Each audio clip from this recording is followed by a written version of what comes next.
शरद पवार, एक ऐसा नाम जो पिछले 50 सालों से भारतीय राजनीति के केंद्र में रहा है। एक ऐसे नेता जिनकी राजनीतिक चालें, पता है, बड़े-बड़े एक्सपर्ट्स को भी हैरान कर देती हैं। तो आखिर उनकी इस कामयाबी का राज क्या है? चलिए, आज उनकी पॉलिटिकल प्लेबुक को खोलकर देखते हैं।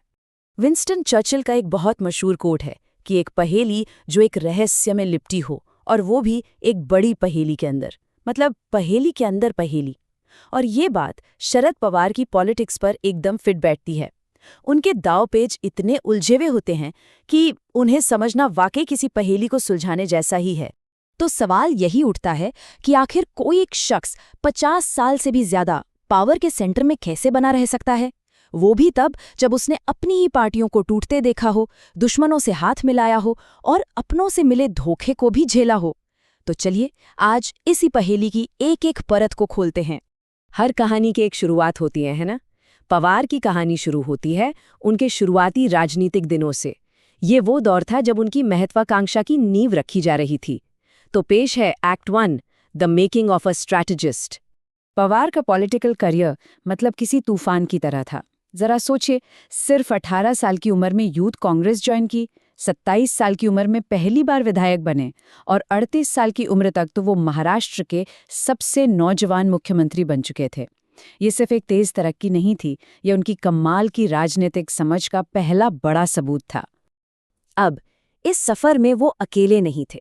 उनके पॉलिटिकल गुरु थे यशवंतराव चव्हाण। चव्हाण को आप समझ लीजिए महाराष्ट्र की राजनीति का भीष्म पितामह माना जाता था, और उन्हीं की छत्रछाया में पवार ने राजनीति के वो सारे दांवपेच सीखे जो आगे चलकर उनकी पहचान बनने वाले थे।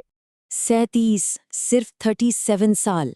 इस उम्र में शरद पवार ने वो कर दिखाया जो कई नेता पूरी जिंदगी बस सपना ही देखते रह जाते हैं, महाराष्ट्र का मुख्यमंत्री पद। लेकिन सवाल ये नहीं है कि वो इतनी कम उम्र में वहां तक कैसे पहुंचे। असली सवाल तो ये है कि किस कीमत पर। और इसका जवाब है अपनी ही पार्टी को तोड़कर। जी हाँ, बिल्कुल सही सुना। उन्होंने कांग्रेस पार्टी में ही फूट डाली और विपक्ष यानी जनता पार्टी के साथ मिलकर सरकार बना ली। ये एक ऐसा दानी और अवसरवादी कदम था जिसने हमेशा के लिए उनकी एक इमेज बना दी, एक ऐसा खिलाड़ी जो जीतने के लिए कोई भी नियम तोड़ सकता है। और इसी को कहते हैं अपॉर्चुनिटी बेस्ड पॉलिटिक्स। ये पवार का मूल मंत्र है। यहाँ आइडियोलॉजी यानी विचारधारा ज्यादा मायने नहीं रखते, मायने रखता है सही मौका और सही समय। यही वो फिलॉसफी है जो समझाती है कि पवार के फैसले इतने अप्रत्याशित और अक्सर चौंकाने वाले क्यों होते हैं। उनके लिए राजनीति सिद्धांतों का नहीं बल्कि संभावनाओं का खेल है। तो अब कहानी आगे बढ़ती है और हम पहुंचते हैं उनके करियर के पीक पर। Act 2, the king maker and the crisis manager. ये वो दौर था जब पवार सिर्फ खेल का हिस्सा नहीं थे, बल्कि वो खेल के नियम तय कर रहे थे। देखिए, अगर उनकी इस पॉलिटिक्स को समझना है तो 1999 का ये किस्सा बेस्ट है। पहले तो उन्होंने सोनिया गांधी के विदेशी मूल का मुद्दा उठाया, कांग्रेस छोड़ दी और अपनी पार्टी एनसीपी बना ली, ठीक है। फिर कुछ ही महीनों बाद महाराष्ट्र में सरकार बनाने के लिए उसी कांग्रेस पार्टी से हाथ मिला लिया। और सुनिए, ये गठबंधन 1-2 साल नहीं, पूरे 15 साल चला। यही पवार की राजनीति का सार है। कोई परमानेंट दोस्त नहीं, कोई परमानेंट दुश्मन नहीं। अब बात करते हैं पवार के एक और रूप की, क्राइसिस मैनेजर। और इसकी सबसे बड़ी परीक्षा हुई मार्च 1993 में। मुंबई एक के बाद एक 12 बम धमाकों से दहल उठी थी। पूरा शहर हिंदू मुस्लिम दंगों की आग में जलने की कगार पर था। हवा में बारूद के साथ साथ नफरत भी घुल चुकी थी। उस वक्त मुख्यमंत्री पवार ने एक ऐसा कदम उठाया जो आज भी बहुत विवादास्पद माना जाता है। उन्होंने खुद इस बात को माना है। उन्होंने कहा, धमाके हिंदू बहुल इलाकों में हुए थे, इसलिए मैंने टीवी पर जाकर कह दिया कि एक और धमाका एक मुस्लिम इलाके में भी हुआ है, जबकि ये सच नहीं था। उनका मकसद था शहर को दंगों की आग से बचाना। ये दिखाता है कि संकट के समय शांति के लिए वो सच को भी तोड़ मरोड़ सकते थे। लेकिन शरद पवार की कहानी सिर्फ पॉलिटिकल दांवपेच की नहीं है। उनका एक दूसरा चेहरा भी है, एक बहुत ही काबिल प्रशासक का। और ये चेहरा सबसे साफ दिखता है कृषि के क्षेत्र में। ये उनके करियर का वो पहलू है जिसे अक्सर लोग भूल जाते हैं।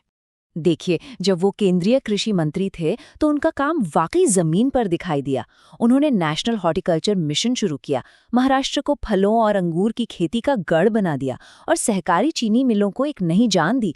उनकी नीतियों ने भारत को अनाज उत्पादन में आत्मनिर्भर बनाने में बहुत बड़ी भूमिका निभाई। इससे पता चलता है कि वो सिर्फ सत्ता के खिलाड़ी नहीं, बल्कि एक शानदार पॉलिसी मेकर भी थे। और अब कहानी आ पहुंचती है आज के दौर में। ये है तीसरा और आखिरी act, the survivor and the ultimate comeback. ये वो कहानी है जहां एक दिग्गज अपनी सबसे बड़ी लड़ाई लड़ता है और फिर एक शानदार वापसी करता है। और ये लड़ाई किसी दुश्मन से नहीं, बल्कि अपने ही घर में थी। 2023 में उनके अपने भतीजे अजित पवार ने बगावत कर दी। वो पार्टी जो पवार ने अपनी मेहनत से खड़ी की थी, वो 2 हिस्सों में टूट गई। इतना ही नहीं, इलेक्शन कमीशन ने भी पार्टी का नाम और उसका चुनाव चिन्ह सब कुछ अजित पवार के गुट को दे दिया। मतलब एक झटके में शरद पवार अपनी ही पार्टी से बेदखल हो गए। उनका बनाया हुआ किला ढह चुका था। अब कागजों पर तो इस बंटवारे की वजह विचारधारा का मतभेद बताया गया। कहा गया कि शरद पवार का गुट सेक्युलर गठबंधन के साथ रहना चाहता था, जबकि अजित पवार का खेमा मानता था कि पार्टी के भले के लिए सत्ताधारी बीजेपी के साथ जाना जरूरी है। 2024 के चुनाव आते आते पॉलिटिकल पंडितों ने उन्हें लगभग खारिजी कर दिया था। यहाँ तक कि प्रधानमंत्री नरेंद्र मोदी ने भी उन्हें चुनावी रैलियों में भटकती आत्मा कहकर संबोधित किया। मैसेज एकदम साफ था कि शरद पवार का दौर अब खत्म हो गया है। लेकिन उन्होंने सबको, और मेरा मतलब है सबको, गलत साबित कर दिया। पार्टी का नाम चला गया, सिंबल चला गया, लेकिन शरद पवार का असर नहीं गया। 2024 के लोकसभा चुनावों में उनके नए गुट ने 10 में से 8 सीटें जीतकर तहलका मचा दिया। ये भारतीय राजनीति के इतिहास की सबसे बड़ी और सबसे शानदार वापसी में से एक थी।